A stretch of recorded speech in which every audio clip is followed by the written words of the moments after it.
2015 সালে 6 জাতিগোষ্ঠীর সঙ্গে ঐতিহাসিক পরমাণু চুক্তি স্বাক্ষর করে ইরান। চুক্তির শর্ত অনুযায়ী ইরানের উপর থেকে আন্তর্জাতিক নিষেধাজ্ঞা তুলে নেওয়া হয়। বিনিময়ে নিজেদের পরমাণু কর্মসূচি সীমিত করে তেহরান।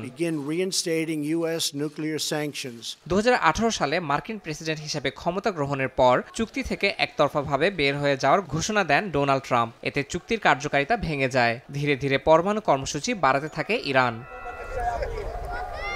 ইউরোপীয় দেশগুলো মধ্যস্থতার চেষ্টা করলেও সাম্প্রতিক মার্কিন ও ইসরায়েলি বোমা হামলার পর চুক্তি পুনরুজ্জীবনের আশা প্রায় শেষ হয়ে যায়। জুনের 12 দিনের যুদ্ধে ইরানি পার্লামেন্ট IAEA এর সঙ্গে সহযোগিতা বন্ধের বিলও পাশ করে। এর জেরে ব্রিটেন, ফ্রান্স ও জার্মানি জাতিসংঘের স্ন্যাপব্যাক প্রক্রিয়া চালু করে। এতে পুনরায় আগের সব জাতিসংঘ নিষেধাজ্ঞা কার্যকর হয়। এবার জাতিসংঘে আনুষ্ঠানিকভাবে চিঠি পাঠিয়ে নিরাপত্তা পরিষদের রেজলিউশন 2231 এর সমাপ্তি ঘোষণা দিয়েছে ইরান, রাশিয়া ও চীন। ইরানের পররাষ্ট্রমন্ত্রী আব্বাস আরাকচি বলেছেন, প্রস্তাবটি নিজস্ব ধারাতেই চূড়ান্তভাবে শেষ ও বাতিল হয়েছে। আরাকচি জানান, 120টিরও বেশি দেশ এই সমাপ্তির বিষয়টি সমর্থন করেছে এবং যারা এখনও অবৈধ পদক্ষেপ ও বিকৃত বাস্তবতা আঁকড়ে আছে তারা কেবল নিজেদের আরও বিচ্ছিন্ন করছে।